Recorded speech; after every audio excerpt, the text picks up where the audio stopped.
Billionaire Dad asked the poor girl what she wanted for Christmas. Her answer brought him to tears. Derek Harrington had everything. At least, that's what the magazines said. Forbes, a Fortune's Business Weekly. They all featured his face on their covers with headlines like Derek's Empire or The Man Who Turned Millions into Billions. CEO of Harrington Enterprises, a relentless investor, a respected philanthropist. At 36, he was the kind of man people pointed to on the street and whispered, "That's Derek Harrington."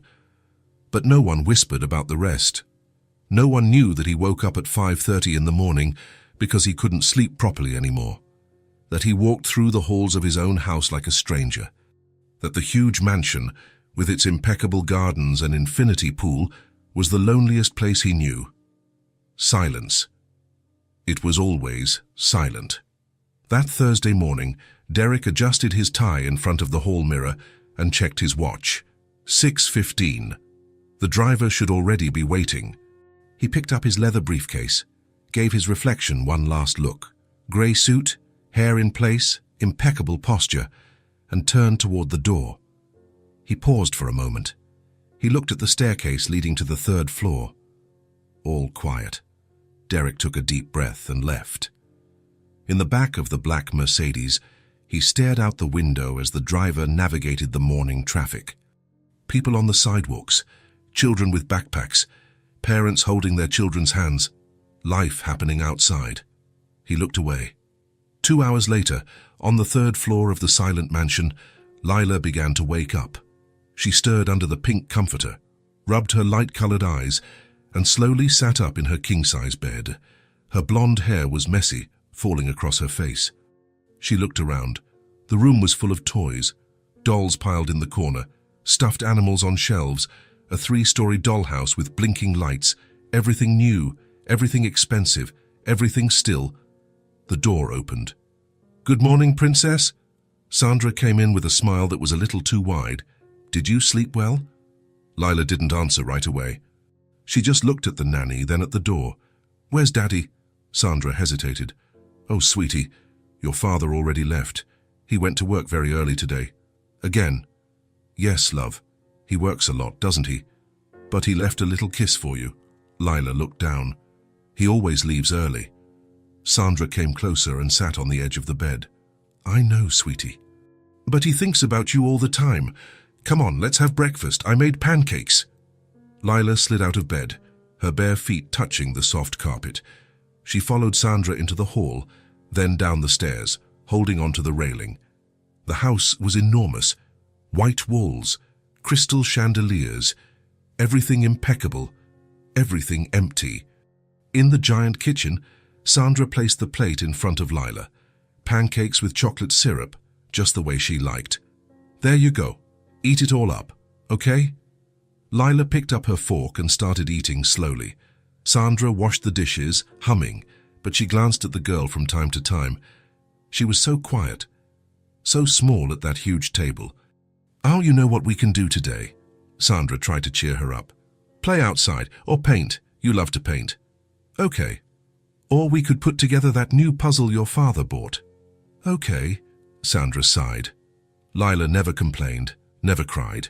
She just accepted everything with that quiet little voice and those eyes that seemed to be waiting for something that never came. Meanwhile, on the other side of the city, Derek entered the mirrored building of Harrington Enterprises. Quick greetings in the elevator, polite nods in the hallway. Anne, his secretary, was already waiting for him with the printed schedule and a cup of coffee. "Good morning, Mr. Harrington. The 8 o'clock meeting has been moved up. The contracts for the Morgan project are on your desk. Mr. Greaves has called 3 times. Thank you, Anne." He entered his office and closed the door. The room was spacious, modern, with a panoramic view of the city, awards on the shelves, minimalist paintings on the walls. Everything in its place, everything perfect, except for the picture frame turned face down on the corner of his desk. Derek sat down, opened his laptop, and dove into work. Emails, reports, spreadsheets, video calls with investors, a meeting with the board, a business lunch that dragged on for 3 hours. The day went by fast when he left no room to think, when he left no room to feel. At 6 in the evening, everyone had already gone home. The office was quiet. Derek leaned back in his leather chair and closed his eyes for a moment. When he opened them, his gaze fell on the face-down picture frame. The silver frame gleamed under the lamplight. He could turn it over, he could look. He could remember her smile, her voice, how everything made sense when she was around. His hand moved. His fingers touched the cold edge of the metal, but he didn't turn it over. He never did. Derek pulled his hand back, grabbed his briefcase, and left.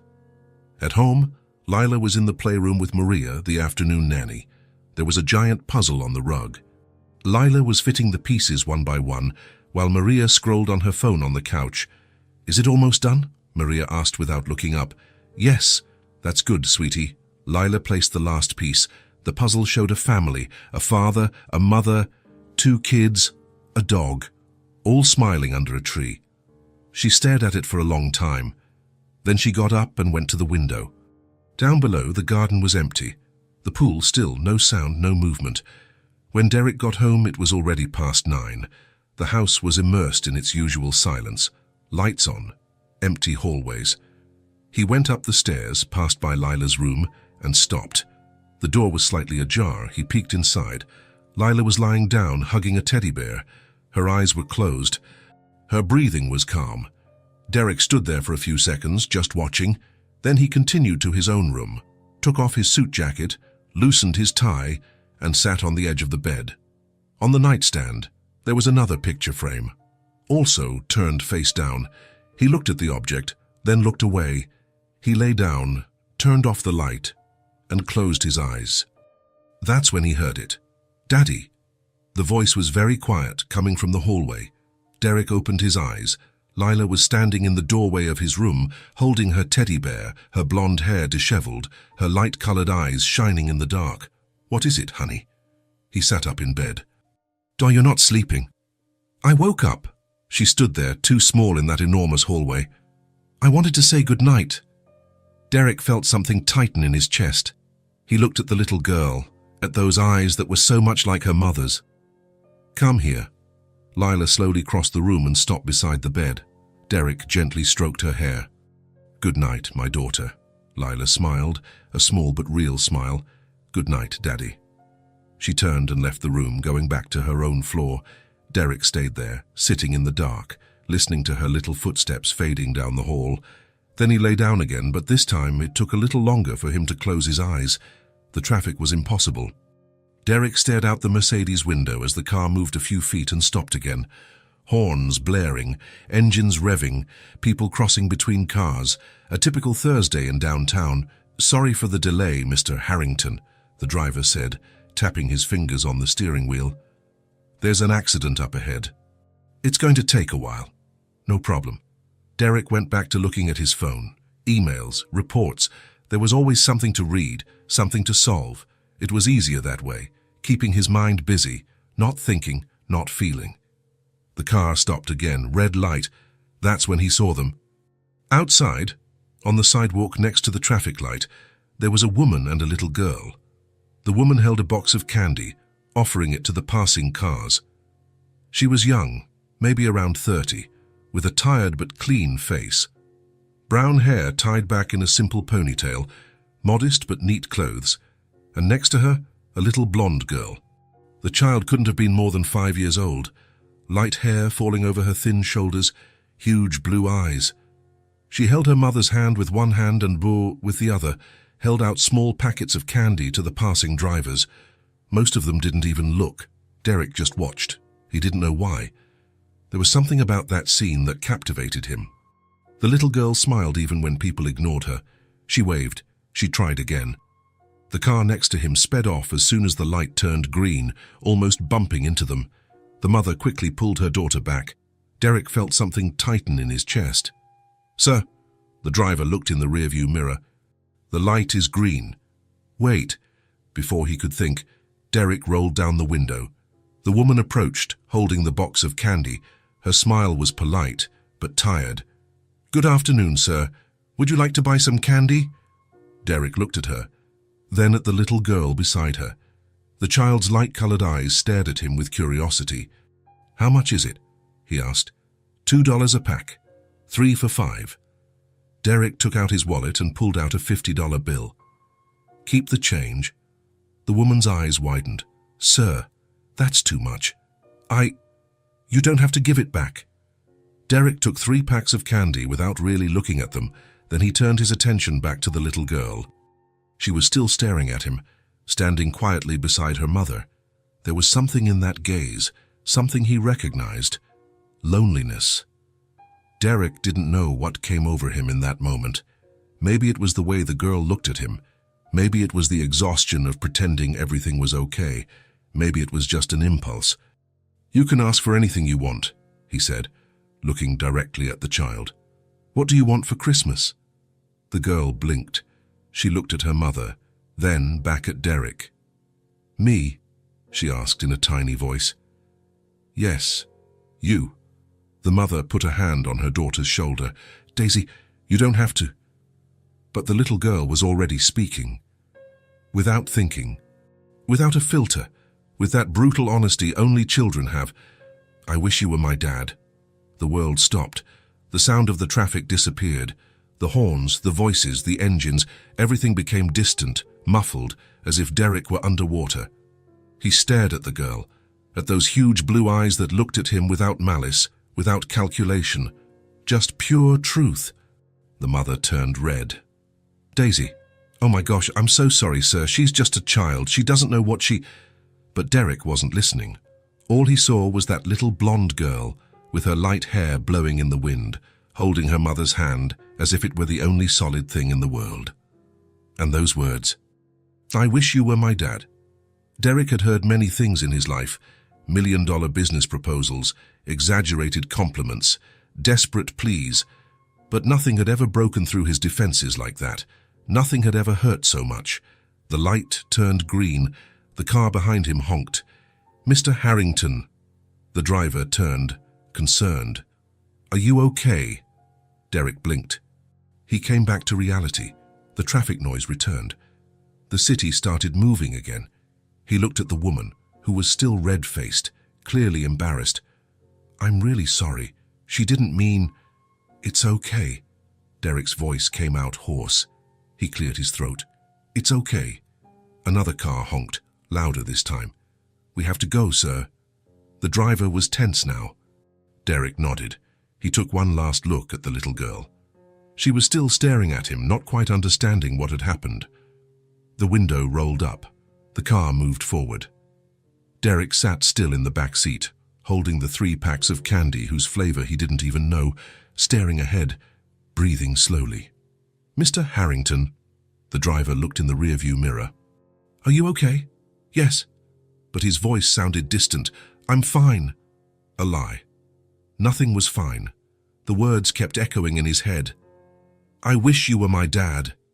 Derek closed his eyes. He tried to concentrate, to think about something else. Work, meetings, contracts, anything. But he couldn't. All he could see were 2 pairs of light-colored eyes. 2 faces of little blonde girls, one at the traffic light holding her mother's hand, afraid of getting lost, the other at home, alone amidst a mountain of expensive toys. 2 children, 2 different kinds of loneliness. The car continued through traffic. Derek kept looking out the window, but he no longer saw anything. He just thought about the girl at the traffic light who wanted a father, about his daughter at home who had a father but lived alone, and about himself, who had everything and nothing at the same time. His phone vibrated in his pocket. He looked at it. A message from his secretary about a meeting. Derek locked his phone. For the first time in 5 years, work was the last thing he could think about. "Sir, we've arrived." The driver stopped in front of the company building. Derek looked out the window. The mirrored building, imposing, with the name Harrington Enterprises, shining in golden letters. His empire, his fortress, his prison. "Thank you." Derek got out of the car and entered the building, but his steps were slower, his mind heavier, and in the pocket of his suit jacket were still the 3 packs of candy he didn't even remember buying. In the elevator, alone, Derek looked at his own reflection in the mirror. Impeccable suit, tie in place, combed hair, straight posture. Perfect on the outside, broken on the inside. The doors opened. He stepped out, walked down the hall, entered his office, and there it was, on the corner of his desk, the picture frame turned face down. Derek sat. He stared at the object for a long time. Then, slowly, he reached out his hand. His fingers touched the cold frame, but he still didn't turn it over. Not today, not now. But something had changed. Inside his chest, where there had once been only emptiness and work, there was now a crack, small, almost imperceptible, but it was there. And through the gaps of that crack, for the first time in 5 years, something was beginning to seep in. Maybe it was pain, maybe it was guilt, or maybe, just maybe, it was the beginning of something that felt like hope. When Derek arrived home that night, it was already past 8. The mansion was as quiet as ever. Lights on in the empty hallways, not a sound. He entered, dropped his briefcase in the hall, and loosened his tie as he climbed the stairs. The day had been long, endless meetings, decisions that needed to be made, contracts to review. But none of that occupied his mind now. All he could hear were those words, "I wish you were my dad." Derek stopped in the second-floor hallway and took a deep breath. He needed to stop thinking about it. It was just a child. An innocent phrase. It meant nothing, but it did. He knew it did. "Mr. Harrington." Sandra appeared at the end of the hall, smiling. "You're home early today. Lila will be thrilled." Derek looked at her. "Is she still awake?" "She is. She's in the playroom. Do you want me to call her?" "No need. I'll go up." Sandra nodded and went down the stairs. Derek stood for a moment, looking at the staircase that led to the 3rd floor. Then he went up. The playroom door was slightly ajar. He pushed it open slowly and went in. Lila was sitting on the floor, surrounded by scattered colored pencils. There was a large piece of paper in front of her. She was drawing with concentration, her tongue sticking out, her blonde hair falling over her face. Derek stood in the doorway, just watching. She was so small. "Hi, Lila." The girl looked up. Her light-colored eyes shone when she saw him. "Daddy!" She got up too quickly, tripped over her own feet, but soon ran to him. Derek knelt, and she threw herself into his arms. "You're home." "I'm home." He stroked her hair. "What are you doing?" "Drawing." Lila pulled away and ran back to the paper on the floor. "Emmett, look." Derek approached and looked. It was a simple drawing made with colored pencils, 2 figures holding hands, one tall, in a suit, the other small, with long hair, the sun in the corner, blue clouds, flowers on the ground. "It's me and you," Lila pointed proudly. "We're taking a walk." Derek stared at the drawing. Something tightened in his chest. "It's beautiful. I made it for you." Lila picked up the paper and held it out to him. "You can keep it." Derek took the drawing. He looked at the 2 figures holding hands, at the smile Lila had drawn on his face. "Thank you, honey," Lila smiled. Then she was quiet for a moment, fiddling with her fingers. She looked at the floor, at her father, back to the floor. "Daddy?" "Yes."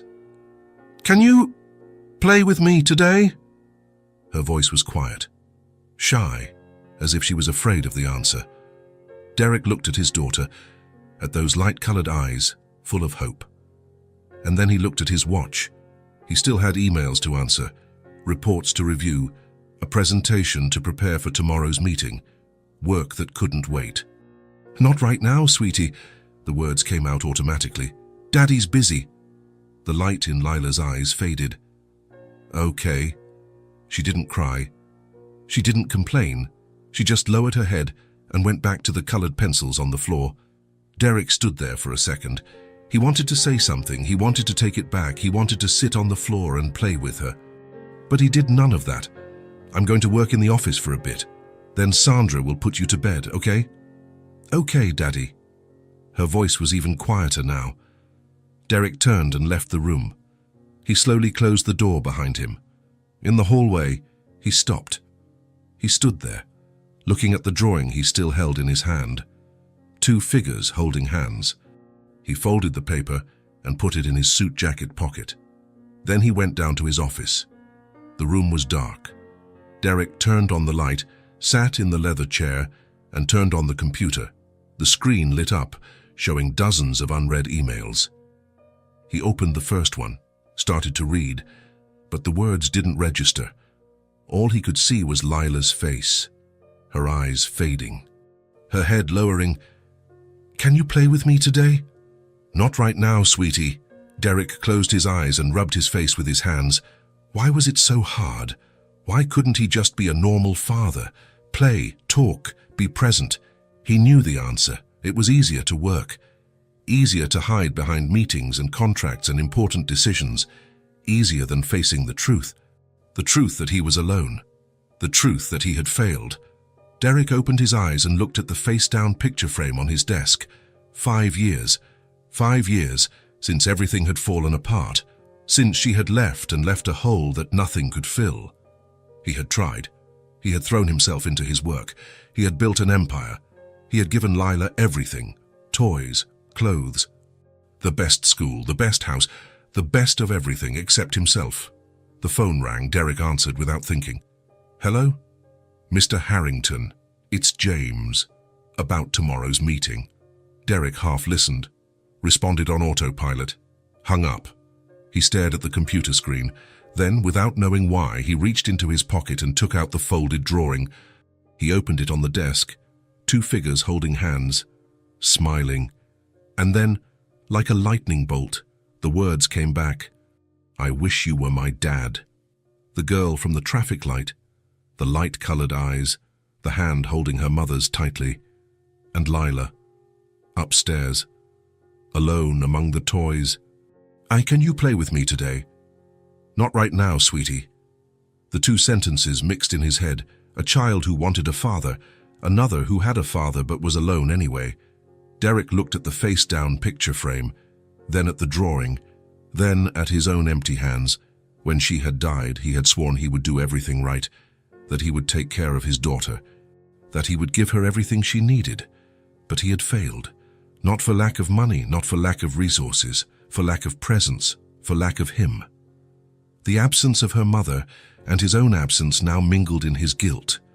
An old pain and a new pain, joining into a weight he no longer knew how to carry.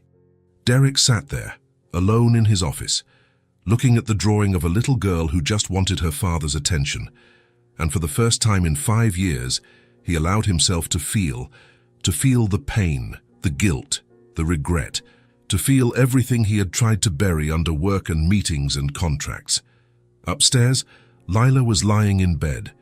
Sandra had just left after saying goodnight. The girl stared at the ceiling, where little stars glowed in the dark. She had drawn her father smiling, but he never really smiled. She had drawn them holding hands, but he never held her hand. Lila turned on her side and hugged her teddy bear. "Good night, Daddy," she whispered into the emptiness. And she closed her eyes, alone in the enormous room, waiting for a day when maybe her father would stay. Down in the office, Derek kept looking at the drawing. And for the first time in a long time, he realized he had given his daughter everything, except the one thing she really wanted, himself. Derek woke up differently that morning. He hadn't slept well. He had stared at the ceiling for hours, thinking about the drawing, about the words of the girl at the traffic light, about Lila alone in her room full of toys. At 6 in the morning, he gave up trying to sleep. He showered, got dressed, but didn't put on his usual suit. Dark jeans, a dress shirt without a tie, something simpler. He went down to the kitchen. The house was silent. Sandra wouldn't arrive until 7. Derek made coffee and stared out the window.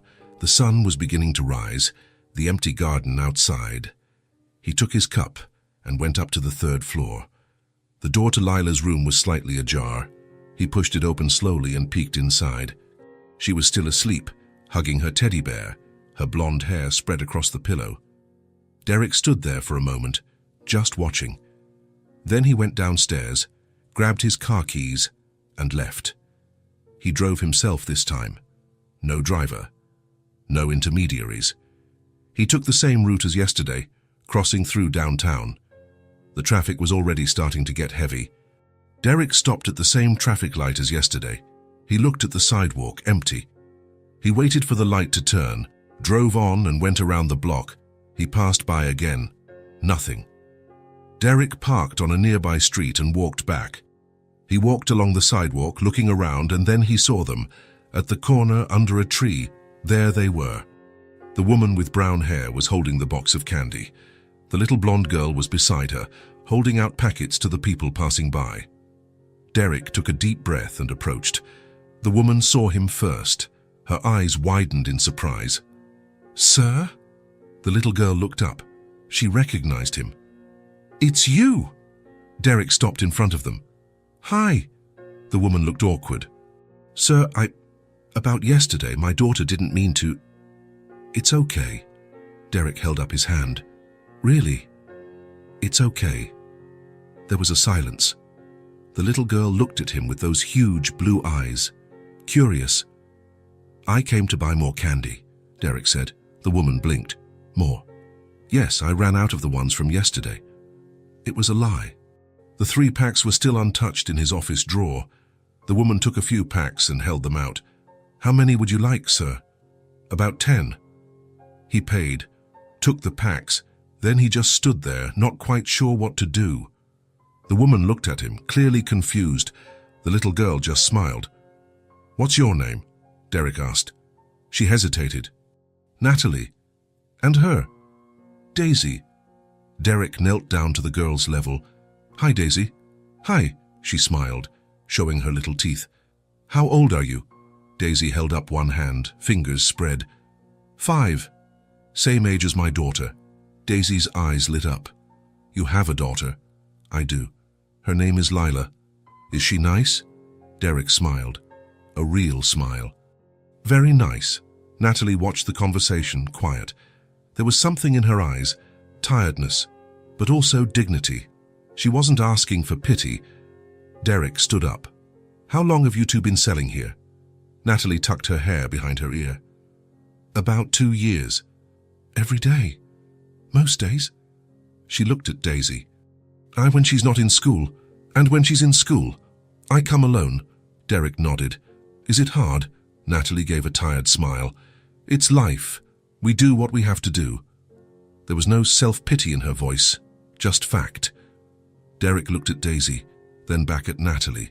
"Look," he began, not sure what he was going to say. "I know this is going to sound strange, but I'd like to invite you to dinner." Natalie blinked. "What?" "At my house, Christmas Eve." "Sir, I can't." "It's not charity." Derek spoke quickly. "It's selfishness, actually."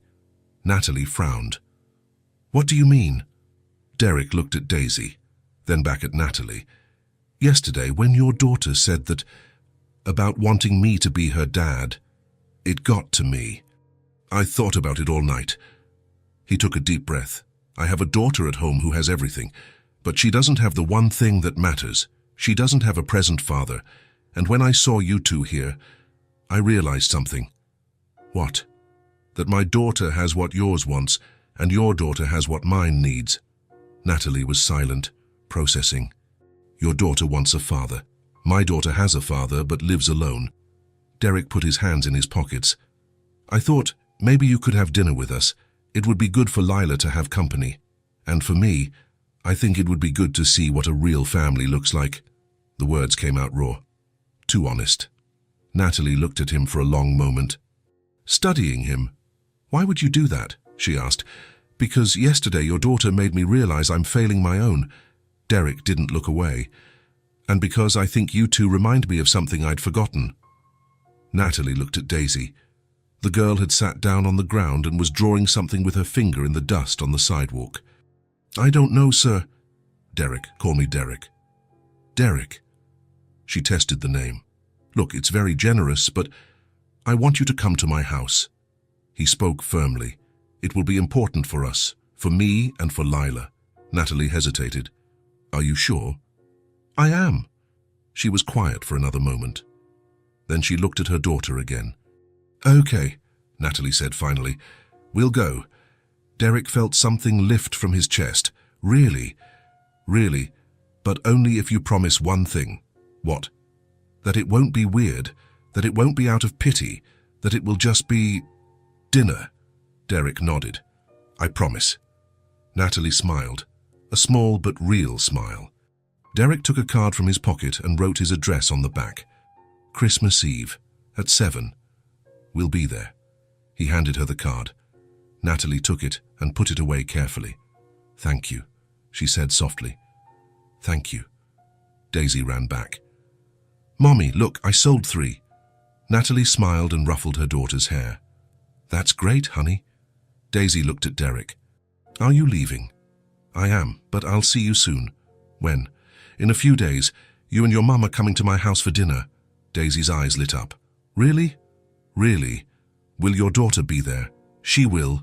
Then I'm going to like it. Daisy jumped, excited. Derek smiled. Then he looked at Natalie one last time. See you soon. See you soon, Derek. He turned and walked back to his car. On the way, he felt something different, something light, as if a weight had been lifted from his shoulders. He got in the car, started the engine, and drove home. But before pulling away, he looked in the rearview mirror. Natalie and Daisy were still there, working together, smiling, alive. And Derek realized they had nothing, but they had everything. Christmas Eve arrived faster than Derek expected. The mansion was different. He had asked Sandra to decorate the dining room, but nothing too over the top. Just a few candles, a nice tablecloth, fresh flowers in the center. Simple. At 6:30, Derek came downstairs. Black dress pants, a white shirt with no tie, nothing too formal. Lila was in the living room, sitting on the couch, swinging her legs. She was wearing a light blue dress Sandra had picked out. Her blonde hair was tied back with a ribbon. Daddy, are they coming soon? She asked for the 5th time. Sazuten, honey. And is the girl really 5 years old? She is. And her name is Daisy. It is. Lila smiled, excited. Derek hadn't seen her like this in a long time. At 7 o'clock sharp, the doorbell rang. Lila jumped off the couch. It's them! Derek went to the door, took a deep breath, opened it. Natalie was standing on the doorstep, holding Daisy's hand. She wore a simple dark green dress, clean and well pressed. Her hair was down, falling over her shoulders. Daisy wore a little pink dress, her blonde hair in 2 pigtails. Her blue eyes sparkled with curiosity. Hi, Natalie said, a bit awkwardly. Hi? Derek smiled. Please, come in. Natalie and Daisy entered slowly, looking around. The mansion was huge, crystal chandeliers, a grand staircase, everything immaculate. Daisy's eyes widened. Wow, it's big, isn't it? Derek knelt to her level. But don't worry, it's just a house. Daisy nodded, still impressed. That's when Lila appeared, half hiding behind her father. Her light-colored eyes watched the girl who was the same age as her. Hi, she said softly. Daisy looked at her, then smiled.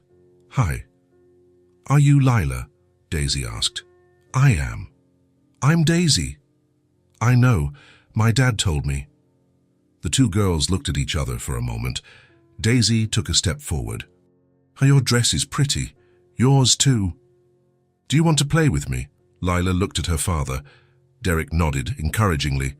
I do, Lila said, and for the first time in a long time there was a different sparkle in her eyes. Come on, do you have dolls?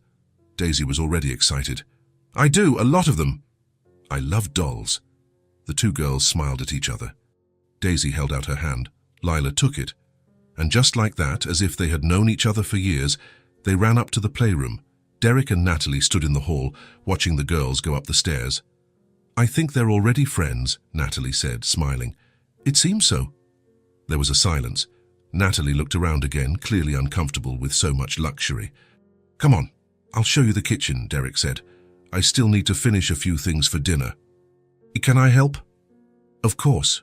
Natalie followed Derek to the enormous kitchen, marble countertops, state-of-the-art appliances, everything gleaming. Derek had prepared almost everything earlier, roast chicken, potatoes, salad, but there were still things to finish. What needs to be done? Natalie asked, already looking for an apron.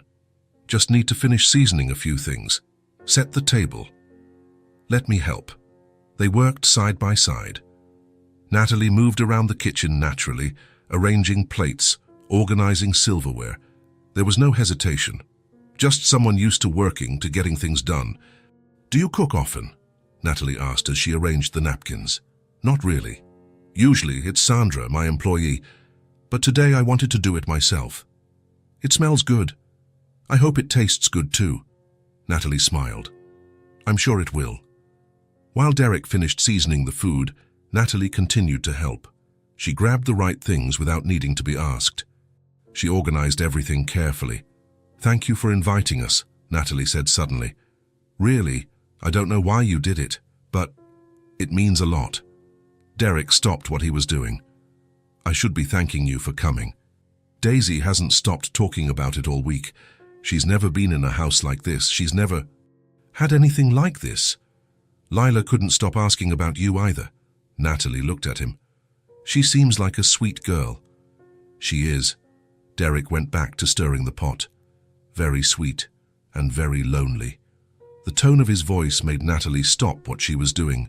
She looked at him, waiting. Derek took a deep breath. "I lost my wife when Lila was born. Since then, I don't know, I threw myself into my work. I thought if I gave her everything, it would be enough. But it wasn't. It wasn't." Natalie leaned against the counter. "I understand." Upstairs, laughter echoed. The girls' voices blended together, happy. "Life was never easy," Natalie began, looking at her own hands. "I always worked. I always raised my daughter with love and respect." She paused. "We don't have luxury. We don't have a big house or expensive toys, but she knows she's loved. Every single day, she knows it." Derek stopped stirring the pot. He turned to her, just listening. "Her father left me when he found out I was pregnant," Natalie continued, her voice steady. "He never wanted to know her. In the beginning, it was very hard. I was scared. Scared I wouldn't make it. Scared I would fail her. But you didn't fail." "No." Natalie smiled faintly. "Because I had no choice. When you look at your daughter and see that she depends on you, you find strength you never knew you had." Derek nodded, feeling every word. "I work selling candy because it's what I can do and still take care of her. It's not a dream job, but it pays the bills. And at the end of the day, when I come home and Daisy runs to hug me..." Natalie paused, her eyes shining. "It's worth it. It's all worth it." Her voice was firm, no self-pity, no shame, just pure truth. Derek felt something tighten in his chest. Admiration, respect, something he hadn't felt in a very long time. "You're strong," he said. Natalie shrugged. "I am what I need to be, just like you." "Me? You're trying. You're here. You invited us. You want to be present for your daughter." Natalie looked him straight in the eyes. "That's already a lot." Derek fell silent. No one had ever said that to him before. No one had seen the effort behind the absence. Upstairs, the laughter continued, running footsteps, excited voices. "They seem to be getting along well," Natalie said, looking up at the ceiling. "They really do. Daisy needs this, to have a friend, someone her own age. Lila does too." They went back to working together, finishing everything. The table was set. The food was warm. Derek looked around. Everything was simple. Nothing elaborate, nothing sophisticated, but it was perfect. For the first time in years, that huge kitchen didn't feel empty. There was someone there, someone helping, someone who talked for real. Derek looked at Natalie, who was carefully arranging the flowers in the center of the table, and for the first time in a long time, he truly felt at home. Not because the house was big, not because it had everything, but because in that moment there was life inside it. There was warmth, there was truth. And that was worth more than anything he could ever buy. The dinner was simple but full of life. Derek served the plates while the girls chattered excitedly. Daisy told stories from school, making exaggerated gestures. Lila laughed, her eyes shining in a way Derek hadn't seen in a very long time. Natalie watched her daughter with a gentle smile, occasionally glancing at Derek. He would return the look. There was something different in the air, something light. "This is delicious," Natalie said, tasting the chicken. "Thanks. I'm no chef, but I get by." It's better than a lot of things I've eaten in restaurants. Derek smiled. A genuine smile. Daisy devoured her food with gusto. Auntie, did you see how many dolls Lila has? A ton, and she has a giant pink dollhouse you can go inside. I saw, honey. That's cool, isn't it? And she let me play with all of them. Lila smiled, proud. That's because you're my friend. Am I really? You are. The two exchanged a knowing look and went back to eating, giggling quietly to themselves. Derek watched everything in silence. That table, which had always been too big and too empty, was now full. Not with expensive food or sophisticated decorations. It was full of people, of laughter, of life. When they finished eating, the girls asked to play a little more. Derek and Natalie agreed. But just another half hour, okay? Natalie said to Daisy. Then we have to go. Okay, Mummy. The two ran back to the playroom. Derek and Natalie stayed in the kitchen, washing the dishes together. They worked in comfortable silence. Occasionally, they exchanged a few words, nothing forced, just natural. Thank you for tonight, Derek said, drying a plate. Why? I should be the one thanking you. Because... Derek paused, searching for the right words. Because it's the first time in years that this house has felt like a real home. Natalie looked at him. Her eyes were soft, understanding. I get it. And she did. She really did. Upstairs, in the playroom, the girls were sitting on the floor surrounded by dolls. They had played house, school, and party. Now they were quieter, just talking. Your house is really pretty, Daisy said, looking around. It's big, Lila replied, but it's very quiet. Quiet how? There's no noise. My dad works a lot, so it's just me and the nannies. Daisy was silent for a moment. Then she looked at Lila. You're lucky, Lila frowned. Why? Because you have a dad. The words came out quietly, but they were heavy. Lila looked down at her hands. I have one, but he never has time for me. Daisy picked up a doll and started fiddling with its hair. Distracted, I wish I had a dad so bad. Any dad, just to know what it's like. What's like? To have someone who protects you, who plays with you, who calls you his daughter. Daisy paused. My mum is amazing. She does everything for me. But sometimes I see other kids with their dads and I wonder what it must be like.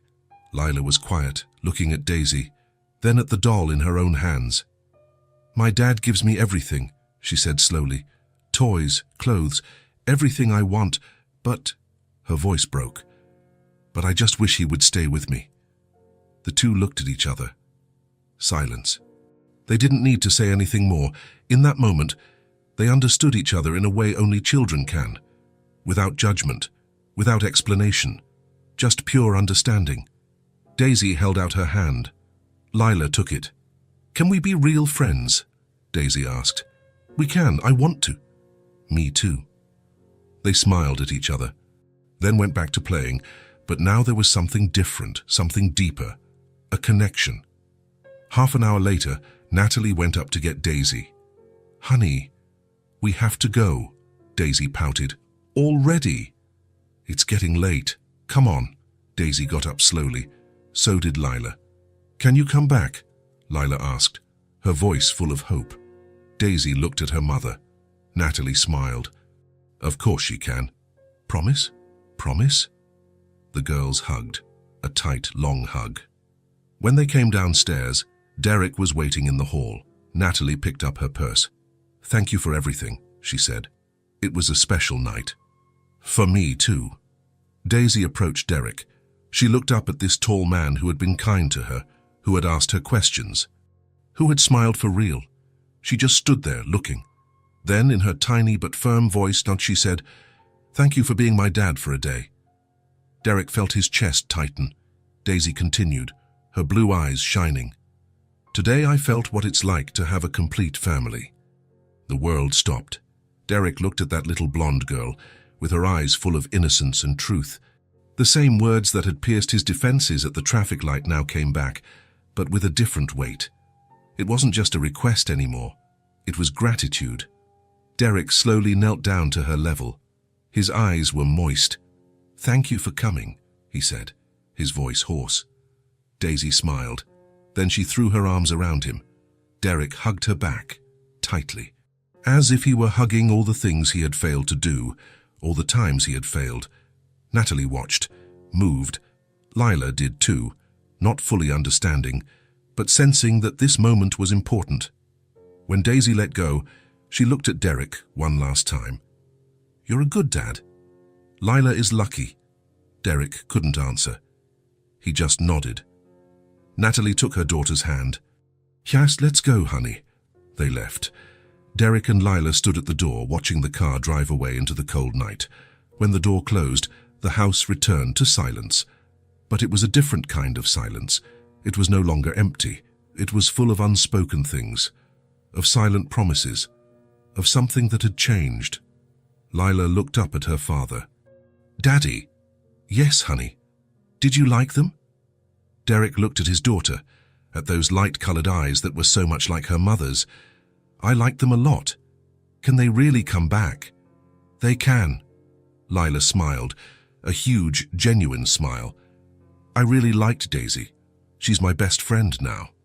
"That's great, honey." Lila came closer and hugged her father. Derek picked her up, even though she was getting too big for it. "Thank you, Daddy. It was the best night." Derek closed his eyes, feeling the light weight of his daughter in his arms, the smell of her hair, the small warmth of her body. "For me too, honey, for me too." He carried her to her room, put her in bed, and tucked her in. "Good night, my daughter." "Good night, Daddy." Derek turned off the light and left. In the hallway, he stopped. He leaned against the wall and took a deep breath. Daisy's words still echoed. "Thank you for being my dad for a day. Today, I felt what it's like to have a complete family." He had given her something she never had, and she had given him something he had forgotten, the feeling of being needed, of mattering, of being present. Derek went down to his office, entered, turned on the light. The picture frame was there, on the desk, turned to face him now. Her face looked back at him, smiling. Derek sat and looked at the photo for a long time. He didn't say anything. He just sat there, feeling. Then he turned off the light and went up to his room. He lay down, and for the first time in a long time, he slept without the crushing weight of guilt, because for the first time in a long time, he wasn't just existing, he was living. Derek woke up early the next morning, but this time was different. It wasn't the alarm clock, it wasn't anxiety. It was a decision. He got up, showered, and got dressed. No suit, jeans, a simple t-shirt, sneakers. He went down to the kitchen and made coffee. He looked out the window. The sun was beginning to rise, painting the garden gold. He took his cup and went up the stairs. On the third floor, he stopped in front of Lila's bedroom door. It was slightly ajar. He pushed it open slowly and peeked inside. Lila was sitting on the floor in her pajamas, surrounded by dolls. She was talking to them quietly, making up different voices for each one. Alone, as always. Derek knocked lightly on the door. Lila looked up. Her light-colored eyes widened when she saw him there. "Daddy? Hi, honey. You didn't go to work." Derek entered the room and sat on the floor next to her. Lila looked at him, confused. "I didn't. Why?" Derek took a deep breath. He looked at his daughter, at those innocent eyes that expected so much and asked for so little. "Honey, I'm sorry." Lila blinked. "Sorry for what?" "For not being here. For working too much. For not playing with you." His voice was steady but heavy with emotion. "For making you feel lonely in your own home." Lila was quiet, just watching. "Today is just for us," Derek continued. "I promise to be more present." Lila's eyes lit up. "Really? Really? The whole day? The whole day?" Lila dropped the doll she was holding. "You're not going to answer the phone or look at the computer?" "No. What if they call from work?" "I won't answer." Lila was still for a second, as if processing this. Then, slowly, a huge smile spread across her face. "For real, for real." Derek smiled back. "For real, for real." Lila threw herself into his arms. Derek hugged her tightly, feeling her small weight, the smell of her hair. "Thank you, Daddy." Her voice was muffled against his chest, but Derek heard every word. "What do you want to do today?" he asked. Lila pulled away, her eyes shining with excitement. "Can it be anything?" "Anything." "Then, play with dolls." Derek looked at the pile of dolls around them. He knew nothing about playing with dolls, but it didn't matter. "Let's play." They spent the first hour there, on the bedroom floor. Lila directed the play, creating elaborate stories. Derek did the voices she asked for, even if he felt awkward. Lila laughed every time he got the tone wrong. "Not like that, Daddy. The prince has to have a deeper voice." Derek cleared his throat and tried again, using a ridiculously deep voice. Lila burst out laughing, just like that. Then they went to the art room. Lila got out large paper and colored pencils. "Can we draw together?" "Let's do it." They sat side by side. Lila started drawing flowers. Derek tried to draw a house, but it came out crooked. "It's pretty, Daddy," Lila said, "even though the house looked more like a square with a collapsing roof. Yours is much better." "But yours was made with love." She looked at him seriously. "My teacher says drawings made with love are always beautiful." Derek felt something tighten in his chest. They drew for almost an hour. Lila made a drawing of the family, her dad, Daisy, and Natalie, all holding hands. Derek looked at the paper and smiled. "It's beautiful, honey. It's us with our friends." "Our friends?" "Yeah. Daisy is my friend, and Auntie Natalie is yours, right?" Derek thought about it. "Yeah, I guess she is." Around noon, they went to the kitchen. "Should we cook together?" Derek suggested. "Really? Really? What do you want to make?" Lila thought. "Pancakes." "Then let's make pancakes." Derek got the ingredients. Lila pulled up a chair to be taller and help. She cracked the eggs, even though she missed and dropped shells into the bowl. Derek picked out the pieces without complaining. "Now stir," he instructed, handing her the wooden spoon. Lila stirred with all her might, concentrating, her tongue sticking out. "Is it looking good?" "It's perfect." They made a mountain of pancakes. Some were burnt, others were misshapen, but Lila thought they were all works of art. They ate at the kitchen table, just the two of them. Lila poured too much syrup and got her mouth messy. Derek wiped it with a napkin, laughing. "You're all sticky." "You too!" Lila pointed to a splash of batter on his shirt. Derek looked down. She was right, he was a mess, and he didn't care one bit. In the afternoon, they went out to the garden.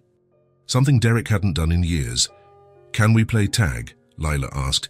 "We can." She took off running, laughing. Derek chased after her, pretending he couldn't catch her. Lila shrieked with joy, running in circles on the lawn. When he finally caught her, she was out of breath from laughing so hard. "Daddy, you're slow." "No, I'm not." "You're just too fast." They collapsed on the grass, looking up at the sky. The clouds drifted by slowly. "That one looks like a bunny," Lila pointed. "Where?" "Right there. See the ear?" Derek looked. He didn't see a bunny at all, but he agreed anyway. "You're right, it's huge." Lila turned her head to look at him. "Daddy?" "Yes?" "Thank you for today. You don't have to thank me, honey. But I want to." She smiled. "You're different today." "Different how?" "You're really here."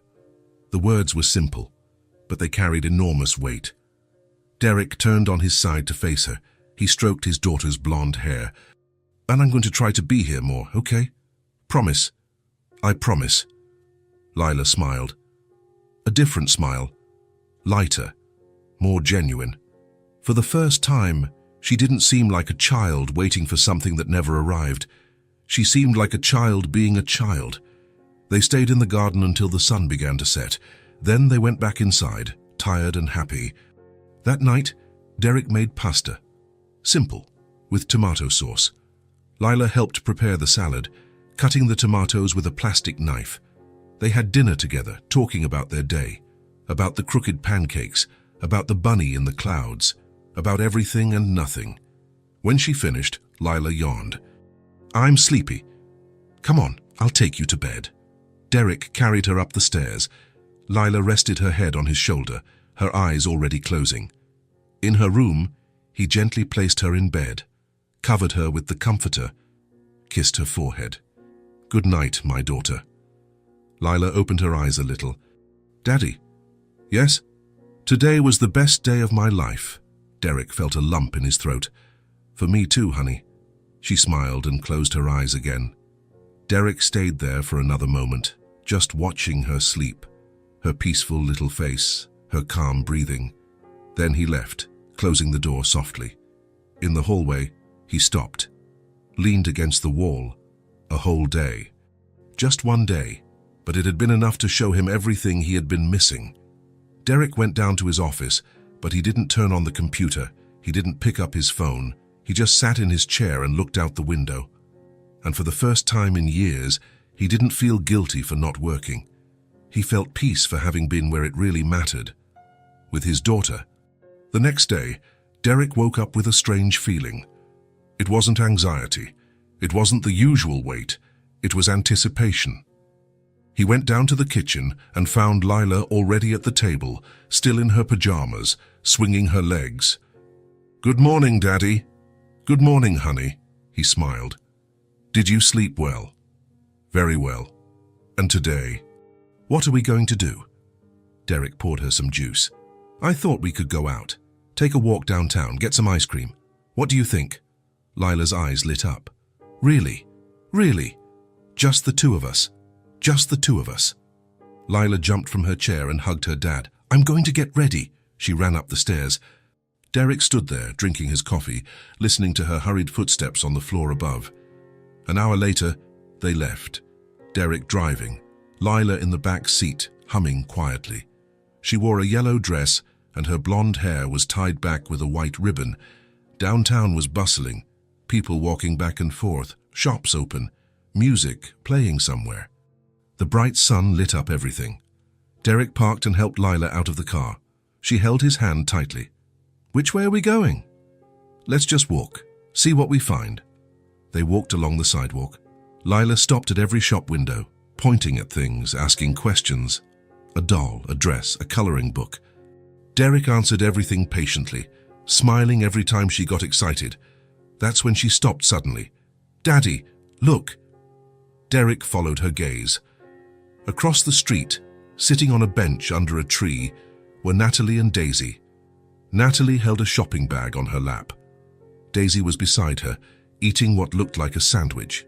The two were talking calmly, enjoying the shade. Lila let go of her father's hand and started waving.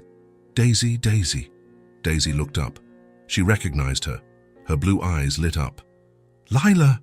She handed the sandwich to her mother and took off running.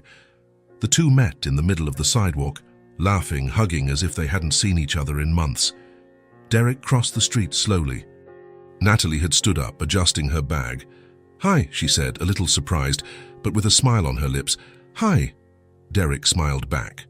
"What a coincidence." "It really is." Natalie looked at the girls. They look like sisters when they see each other. They really do. There was a brief silence. It wasn't uncomfortable. Just the two of them watching their daughters. Natalie tucked her hair behind her ear. "Were you two out for a walk?" "Yes. I thought I'd take her for a walk. Show her the city. Get some ice cream." "That's nice." That's when Lila ran back, pulling Daisy by the hand. Both their eyes were shining. "Dad, can we invite Daisy and her mum to come with us?" Derek looked at Natalie. She looked awkward, clearly not wanting to impose. "We don't want to intrude," Natalie said quickly. "You were having a father-daughter moment." "Of course.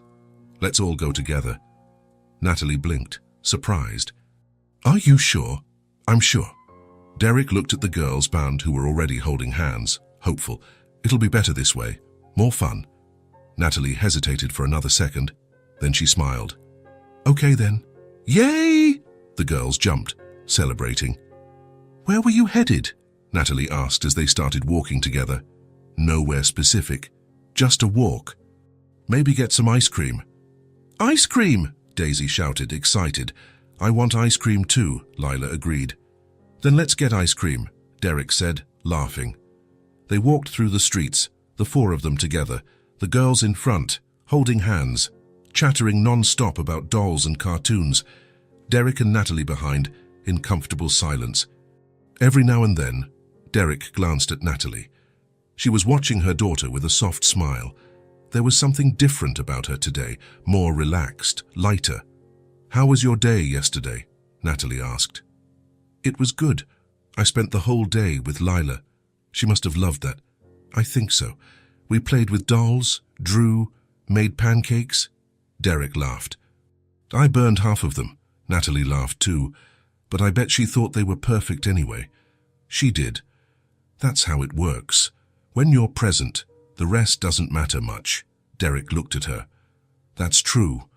And you?" he asked. "How was your day?" Natalie shrugged. "Normal. I worked in the morning, sold at the traffic light until noon. In the afternoon, I was home with Daisy. We watched a movie, played a little. She seems happy today." "She is. She hasn't stopped talking about Lila since the dinner party." They found a small diner, one of those old-fashioned ones with formica tables and colorful chairs. Nothing fancy. The paint was peeling in some corners, but it was clean and cozy. It smelled of fresh coffee. They sat at a table near the window, the girls on the same side, Derek and Natalie on the other. The sun streamed through the glass, illuminating everything. "What do you girls want?" Derek asked. "Chocolate ice cream," Lila said. "Me too," Daisy agreed. Derek looked at Natalie. "And you?" "Oh, I don't need—" "Natalie." Derek interrupted her gently. "What do you want?" She hesitated, then smiled. "Strawberry ice cream, then—" "Great, I'll go order." Derek went to the counter. He ordered 4 ice creams and 4 milkshakes. The waitress, a friendly older woman with grey hair, smiled at him. "Beautiful family," she commented. Derek opened his mouth to correct her, but then he just smiled. "Thank you." He went back to the table. The girls were already drawing on napkins with colored markers the waitress had given them. Natalie watched, relaxed. When the ice creams arrived, the girls dug in with gusto. They got their mouths messy, laughed, and made a mess. Daisy had chocolate on her nose, Lila on her cheek. Derek and Natalie ate slowly, watching, exchanging amused glances. "Thank you for this," Natalie said softly. "Why?" "For including us, for being kind, for making my daughter smile like this." "You don't have to thank me," Natalie looked at him. "Yes, I do. You have no idea what this means to Daisy. And to me, too." Derek was silent for a moment. Then he looked at the girls. "I think you two helped me more than you can imagine." Natalie frowned. "What do you mean?" Derek took a deep breath. It wasn't easy to talk about this, but something about that moment made it feel safe. "You remember I told you I lost my wife?" "I remember. It was when Lila was born. Complications during childbirth." His voice got quieter. "She didn't make it." Natalie placed her hand over his on the table, a simple gesture, but filled with empathy. "I buried myself in work to avoid the pain," Derek continued. "I thought if I worked hard enough, if I gave Lila everything, she would be happy. Expensive toys, pretty clothes, the best school. But it wasn't like that. It wasn't." Derek looked at his daughter. "Only now do I see that what she needed most was for me to be present, not my money, not the gifts, just me." Natalie squeezed his hand. "You're here now. That's what matters." The girls continued to laugh, oblivious to the conversation. Natalie looked down at her own ice cream. She stirred it with her spoon, thoughtful. Then she took a deep breath. "Daisy's father left me when I was pregnant," she said suddenly. Derek looked at her. He said nothing, just waited. "We were in a relationship, nothing serious, but I thought it had a future." Natalie gave a sad smile. "When I found out I was pregnant, I was scared but also happy. I told him, thinking he would be happy too. And he wasn't. No, he disappeared, moved to another city a week later, blocked my number. He never wanted to know about her, never sent a penny, never asked if she was born healthy. I'm sorry." "Don't be," Natalie shook her head. "In the beginning, it was very hard. I was 23, no family nearby, no money saved. I was scared. So scared of raising a child alone, of not being able to do it." She paused, looking at Daisy. "But when she was born and I looked into those little blue eyes, everything made sense. All the fear disappeared. I knew I could do it. For her. And you did. I did, Natalie smiled. I closed my heart to other relationships. I didn't have time. I didn't have the energy. And honestly, I didn't want to risk it again. I dedicated everything to her. Every minute. Every cent. She looked at Derek. But there was always love. Always. Even on the hardest days, when money was tight, when I was too tired, there was always love. And she knows it. Derek nodded, feeling every word. I look at her, and I see everything I did right, Natalie continued. We don't have luxury. We don't have a big house. But she knows she's loved, and that's worth more than anything. Their two stories were different, but deep down, they carried the same weight: pain, loss, fear, and love above all else. Derek looked at Natalie. She looked back. Two adults carrying different pains, recognizing each other in the silence. These were not words of pity. They were not empty promises. It was just understanding real deep true. You're strong, Derek said. You too. They stayed like that for a moment, in silence, their hands still connected on the table. It was Daisy who broke the moment. Mommy, can I have more ice cream? Natalie laughed, letting go of Derek's hand. You've already had a whole one, but it's so good. Let her have some, Derek said. Today is a day for treats. Natalie smiled. Okay, but just a little more. Derek ordered 2 more small ice creams for the girls. They celebrated as if they'd won the lottery. While they ate, Derek and Natalie talked about simple things, about work, about the girls, about movies they liked, about music. And Derek realized something. He felt light. For the first time in years, being with someone didn't feel like an obligation. It didn't feel like work. It was just natural. When they finished, they left the diner. The girls ran ahead, playing tag. Derek and Natalie walked behind, watching. They look like sisters, Natalie commented. They really do. I don't think Daisy has ever had a friend like this. So real. Lila hasn't either. They stopped at a small playground. The girls ran to the swings. Derek and Natalie sat on a wooden bench, watching. The sun was lower now. There were other children playing, parents chatting, life happening around them. Thank you for today, Natalie said. Shayak, you've already thanked me 3 times. And I'll thank you again, she smiled, because it's true. Today was special. Derek looked at her, at this woman who had been through so much and could still smile. It was for me too. Natalie turned her head, looking at him. Her eyes were soft, and Derek felt it. Something was changing, slowly. But it was. They stayed at the park for over an hour. The girls played non-stop. The slide, the swings, the seesaw. Derek and Natalie talked, laughed, and shared stories. And in the middle of that simple day, in that ordinary park, something began to form. It wasn't love. Not yet. It was something more subtle. It was connection. 2 people who recognized each other's pain. 2 people who found comfort in each other's presence. As the sun began to set, it was time to go. The girls complained, but they obeyed. Can we do this again? Daisy asked. Of course, Derek answered without hesitation. Natalie looked at him, grateful. They said their goodbyes. Daisy hugged Lila. The 2 promised to see each other soon. Natalie approached Derek.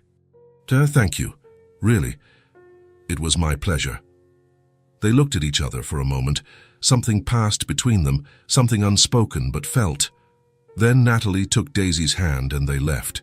Derek stood with Lila beside him, watching them walk away. Daddy. Yes, honey. You like them, don't you? Derek looked at his daughter. I do. Do you? I do too. A lot. That's good. Lila smiled and took his hand. As they walked back to the car, Derek realized something. For the first time in 5 years, the future didn't seem so scary. It didn't seem so empty. It seemed possible. The following days passed differently. Derek continued to go out with Lila. Parks, ice cream shops, bookstores. Simple places where she smiled. And he learned to be a real father. And always, somehow, they would run into Natalie and Daisy. Sometimes it was planned. Sometimes it was a coincidence. But it happened. And each time it happened, it became more natural, easier, more right. One Friday afternoon, Derek was in his office when he picked up the phone and called Natalie. He'd had her number since Christmas dinner but rarely used it. He preferred the casual encounters, but today was different. "Hello?" Her voice sounded surprised. "Hi, Natalie. It's Derek." "Hi. Is everything okay?" "Everything's fine. Look, I wanted to talk to you about something. Can it be in person?" There was a pause. "Of course. When?" "This afternoon. I can pick you and Daisy up. Lila is dying to see her friend." Natalie laughed. "Okay, we'll be home. I'll send the location in a bit and pick you up at 5.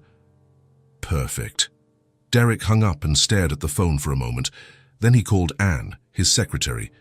"Dan, I need you to prepare some documents for me." At 5 o'clock sharp, Derek pulled up in front of a modest building, 4 floors, worn paint, but clean. He sent a text. Minutes later, Natalie and Daisy appeared at the door. Natalie wore a simple navy blue dress, Daisy jeans and a pink t-shirt. Their blonde hair shone in the afternoon sun.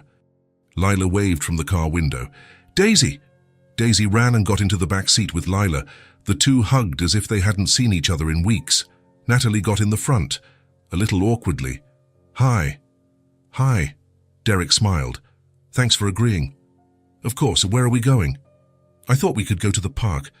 The girls can play, we can talk." "Sounds good." The drive was filled with the excited voices of the girls in the back seat. They chattered non-stop, laughing, making up stories. Natalie looked out the window, calm. From time to time, she exchanged glances with Derek. He seemed thoughtful. They arrived at the park. The girls ran out to the swings. Derek and Natalie sat on their usual bench, watching. "So," Natalie began, "you said you wanted to talk about something." Derek took a deep breath. He had rehearsed this in his head several times, but now the words seemed difficult. "Yeah, I want to help you." Natalie tensed up. "Derek, we've already talked about this. I don't want charity."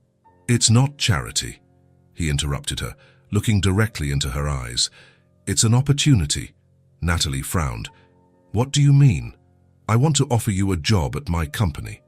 The silence that followed was heavy. Natalie blinked, processing. "Say, a job?" "Yes, at Harrington Enterprises."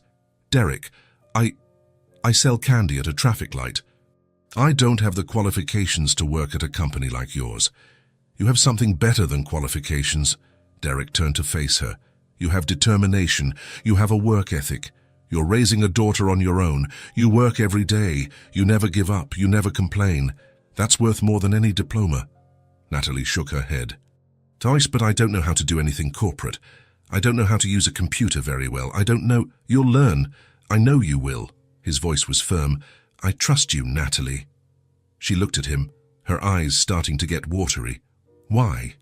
Why would you do this?" "Because you deserve it. Because your daughter deserves it. And because—" Derek paused. "Because you two showed me something I had forgotten.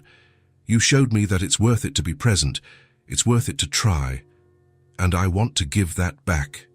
Natalie wiped away a tear that had escaped. "I don't know what to say." "Say you'll accept."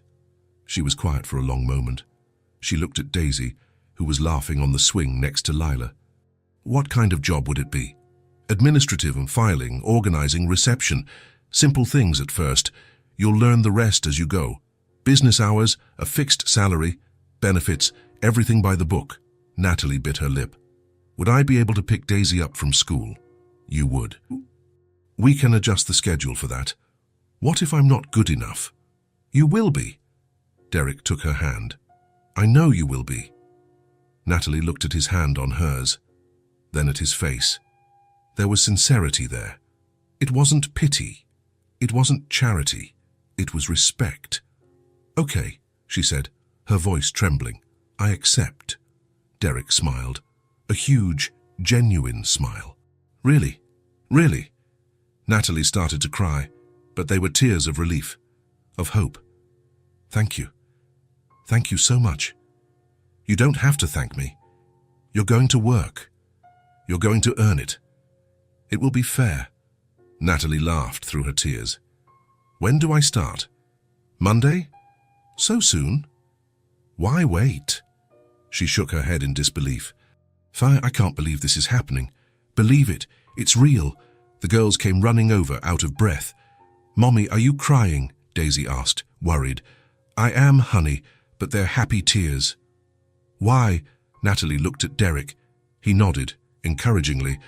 Because Uncle Derek offered me a job. Daisy's eyes widened. Really? Really? You're going to work with him? I am. Daisy jumped, celebrating. So we're going to see Lila more often? I think so. The two girls hugged, shouting with joy. Derek and Natalie exchanged glances. There was gratitude there, but also something more. Something neither of them was ready to name yet. On Monday, Natalie arrived at Harrington Enterprises at 8 in the morning. She wore a simple but neat outfit. Black pants, a white blouse. Her hair was up in a bun. Her hands were trembling slightly. Derek was waiting for her at the reception. Ready? I think so. Come on, I'll introduce you to everyone. He took her through the floors. Introduced her to Anis, the secretary, to James, the CFO, to other employees whose names she tried to memorize but knew she would forget. Everyone was kind. No one treated her differently. Derek took her to a small but comfortable room, a desk, a computer, an ergonomic chair. This is your space. Natalie looked around, moved. Mine. Yours. She ran her fingers over the desk. It's the first time I've had a desk, a place of my own. Derek smiled. Then welcome. The first few weeks were hard. Natalie made mistakes. She filed documents in the wrong place. It took her too long to understand the computer system. She stayed late, trying to make up for it, but no one complained. Derek was patient. He explained as many times as necessary. Anne helped too, always with a smile, and Natalie learned quickly. With her first paycheck, she cried. Sitting at her desk, looking at the pay stub, the tears fell. It was double what she made selling candy at the traffic light for a whole month. And it was earned with dignity. It was hers. Meanwhile, Derek's routine changed completely. He rearranged his schedule. He left the office at 5, not 9. He had dinner with Lila every day. He played with her before bed, read her stories. He was present, and Lila was different, happier, lighter, more of a child. On weekends, the four of them would meet. Parks, movies, picnics, simple places where the girls ran and the adults talked. Daisy and Lila became inseparable, best friends, sisters at heart. Natalie and Derek talked more and more about work, about the girls, about life. And something grew between them. Admiration, respect, and maybe, just maybe, something more. One Saturday afternoon, they were at the park again. The girls were playing hide-and-seek among the trees. Natalie watched them, smiling. I've never seen Daisy so happy. Lila either. Thank you, Derek, for everything. You've already thanked me 1,000 times, and I'll thank you 1,000 more. She looked at him. You've changed our lives. You've changed mine too. They stayed like that for a moment, looking at each other. It wasn't love yet, but it was the beginning of something, something real, something possible, something that maybe could turn into more. The girls came running, sweaty and happy. Daddy, can we have ice cream? Lila asked. You can. Yay! The four of them walked to the ice cream shop, the girls in front, holding hands. Derek and Natalie behind, and for the first time in a long time, none of them felt alone. Natalie had a job. She had dignity. She had a future. Derek had his daughter back. He had purpose. He had presence. And together, the four of them had something none of them expected to find. A family, not perfect, not traditional, but real and full of love. In the following weeks, the routine continued. Natalie worked, Derek was present, the girls played, and slowly, almost without noticing, they began to fit together, like pieces of a puzzle that had finally found their places. Natalie would arrive at the office and Derek would already have coffee waiting. Derek would leave early, and Natalie would help organize everything beforehand. The girls had scheduled playdates every Wednesday and every weekend, and the adults talked more, better, deeper, about dreams, about fears, about the past and the future. And something was growing, slowly, but it was growing. One Thursday evening, Derek was in his office finishing some documents when Natalie knocked on the door. "Can I come in?" "Of course," she entered, holding a folder. "I finished those files you asked for, already, but there were so many." "I know, but I wanted to get ahead." Derek took the folder and flipped through it. Everything was perfect. Organized. Complete. "You're good at this," Natalie smiled. "I'm learning." "No, you're really good." She looked flustered. "Thank you." There was a comfortable silence. "Natalie?" "Yes?" "I wanted to tell you that you've done more for me than you can imagine." She frowned. "What do you mean?" "You showed me that it's possible to start over, that you can be better, that it's not too late." Natalie looked at him, her eyes were soft. "You did the same for me." They stayed like that, looking at each other, and something passed between them. Something neither of them was ready to name, but it was there, and it was growing, every day, with every conversation, with every glance. Natalie left the office. Derek stayed there, thoughtful. For the first time in 5 years, he no longer felt trapped by the past. He felt open to the future, and that future, perhaps, included more than he imagined. The following weekend, the four of them went to the zoo. The girls ran from one enclosure to another, pointing at animals, laughing, taking pictures. Derek and Natalie walked behind, watching. "For they really look like sisters," Natalie commented. "They do. Do you think they notice?" "Notice what?" Natalie looked at him. That us." She didn't finish the sentence, but Derek understood. "I think so," he said softly. "I think they notice before we do." Natalie smiled, a small but meaningful smile, and they continued walking, side by side, not holding hands, not yet, but close, very close, and it was enough, for now, because they had time, they had patience, and they had something that was worth more than rushing. They had certainty that this, whatever it was real, and it was worth it. 3 months had passed since Natalie started working at Harrington Enterprises. 3 months that changed everything. The routine had settled in naturally. Natalie worked from Monday to Friday, always leaving in time to pick up Daisy from school. Derek completely reorganized his schedule, prioritizing being present for Lila, and on weekends, the four of them would meet always, parks, movies, picnics, simple places where the girls laughed and the adults talked, and something was growing between them, slowly, without rush, but it was growing. One Friday afternoon, Derek left the office early. So did Natalie. He offered her a ride, as he always did. "Want to come over to my place?" Derek asked as he drove. "The girls can play. I'll make dinner." Natalie smiled. That sounds nice." They picked up the girls from school. Lila and Daisy came out together, holding hands, chatting excitedly. "Dad, the teacher said our drawing was the most beautiful," Lila announced. "It was a house with flowers," Daisy added. At the mansion, the girls ran up to the playroom. Derek and Natalie went to the kitchen. "What are you going to make?" Natalie asked. "I was thinking pasta, nothing too fancy." "Can I help?" "Of course." They worked side by side. Derek cooked. Natalie prepared the salad. They talked about their day, about work, about the girls. There was an intimacy there, comfortable, natural, as if it had always been this way. "Thank you for today," Natalie said. Derek looked at her. "Why, for including us, for making Daisy feel like she's part of something." "She is part of something." Derek held her gaze. "You both are." There was a silence, charged, meaningful. Natalie smiled. "Thank you." After dinner, they all went to the living room. The girls threw themselves onto the large sofa, laughing, telling stories. Derek and Natalie sat in the armchairs, watching, exchanging knowing glances.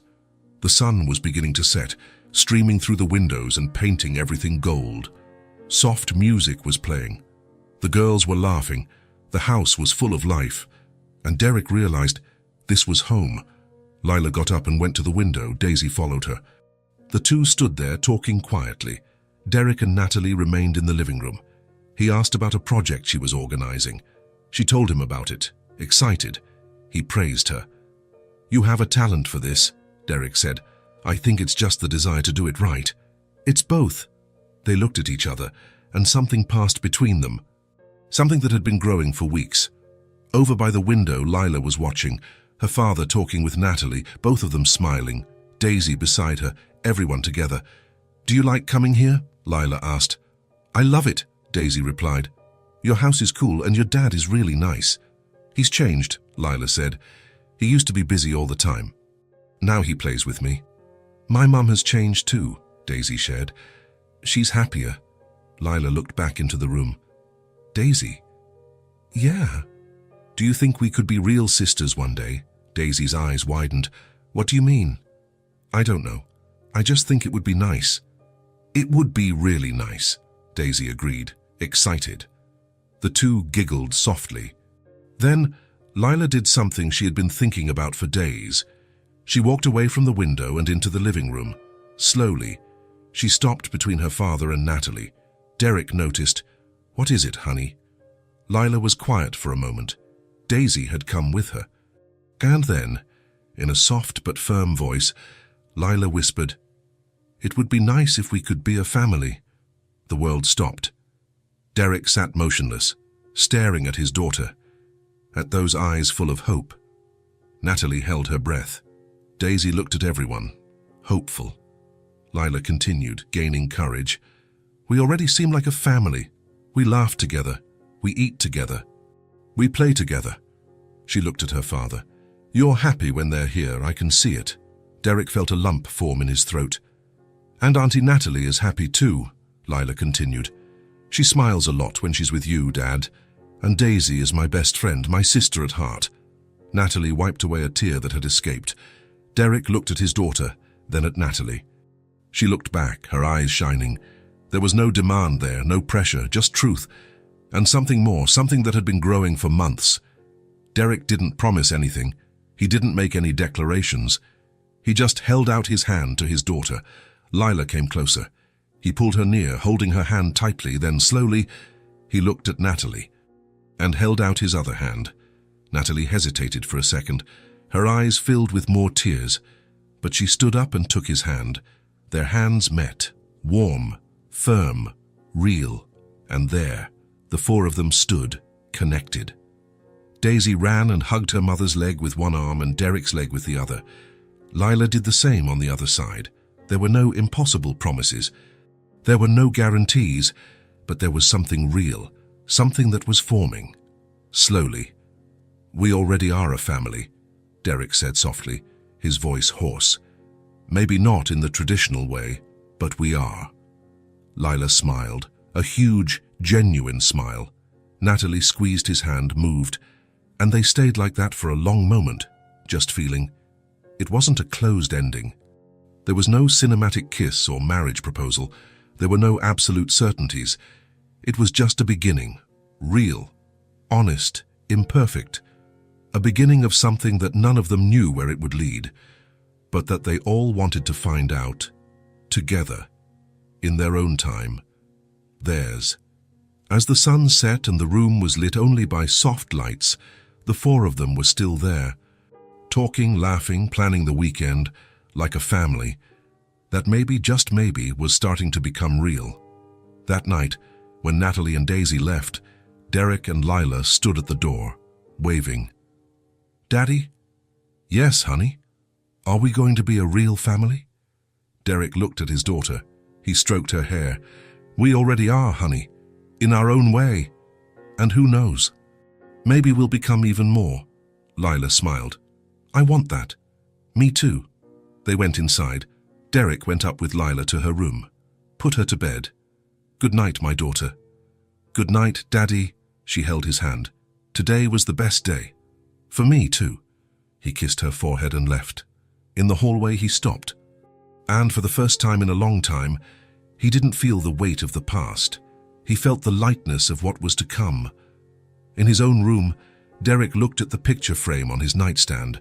His wife's face looked back at him, smiling. He picked up the frame, held it for a moment. "Thank you," he whispered, "for Lila.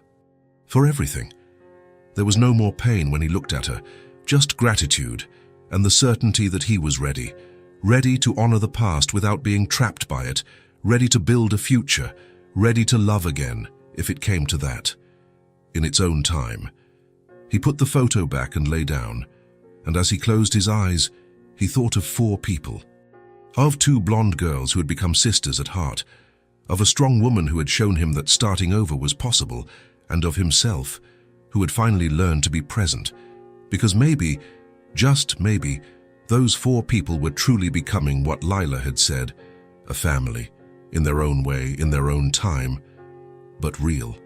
And that was all that mattered. The mansion was no longer empty. The house was no longer silent. And for the first time in 5 years, Derek Harrington wasn't just existing, he was living. For real. If this story touched your heart, subscribe to the channel and turn on notifications so you don't miss the next ones. Leave a like because it helps this story get recommended to more people. See you in the next story.